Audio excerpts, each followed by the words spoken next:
What started off as a small lie but then snowballed into, "This is my life now"? I accidentally said "you too" when the Starbucks barista said, "Enjoy your coffee." But instead of cringing and walking away like a normal person, she looked genuinely confused and said, "Wait, what did you say?" My brain completely short-circuited. I panicked and blurted out, "I said I'll bring you coffee too sometime." She lit up with this huge smile and said, "Oh my god, that's really sweet. What's your name?" Now I'm committed to this insane promise. I came back the next Tuesday with a venti caramel macchiato. Her name tag said Emma. She was so genuinely happy she teared up a little and gave me her number saying, "Text me so I know this actually happened." I figured I'd send one polite text and let it naturally fade away. But Emma started texting me paragraphs about her terrible shift, her nightmare roommate Stephanie who never cleaned dishes and left rotting food everywhere, how my random gesture of kindness completely made her weak and gave her hope that good people still exist. I felt genuinely bad for her situation, so I kept responding with supportive messages and stupid memes to cheer her up. 3 weeks later, I'm bringing Emma coffee every Tuesday at exactly 2:47 p.m. during her break. She starts calling me her coffee angel and introducing me to her coworkers as the sweetest guy who randomly brings me coffee for absolutely no reason except pure kindness. The whole coffee shop thinks we're dating. Her manager keeps asking when I'm going to officially ask her out. I'm too deep to correct anyone now. Then her mom visited from Ohio for Emma's birthday weekend. Emma insisted I meet her, saying I was the thoughtful one who brightens her Tuesdays when everything else in life feels overwhelming. Her mom grabbed me in this bone-crushing hug and whispered, "You're exactly what Emma needs right now, sweetheart. She talks about you constantly." That's when I learned Emma had been struggling with severe anxiety and panic attacks for 2 years. Our Tuesday coffee ritual was literally the only consistent positive thing in her week that she could count on. She'd started scheduling her therapy appointments around our meetups because they gave her something concrete to look forward to during her darkest moments. By month 3, I'm invited to her 23rd birthday party at some trendy rooftop bar. All her friends are calling me Coffee Guy and telling me detailed stories about how much happier Emma's been since I started dating her. I didn't have the heart to correct them when they're all so genuinely grateful. Her best friend Sarah pulled me aside and whispered, "I don't know what magic you worked, but Emma's been like a completely different person. She actually laughs at our jokes now instead of just forcing smiles." The breaking point came when Emma finally got promoted to shift supervisor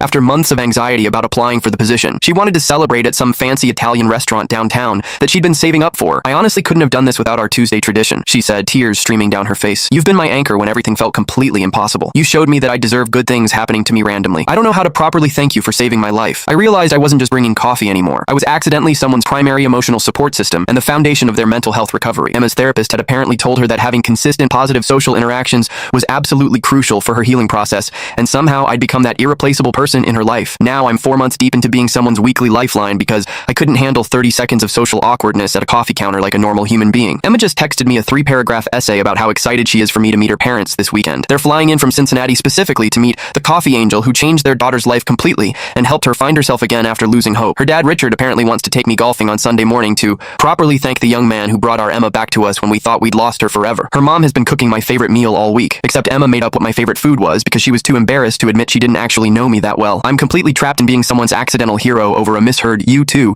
that spiraled into becoming the most important person in a stranger's mental health journey and recovery process. The worst part? I actually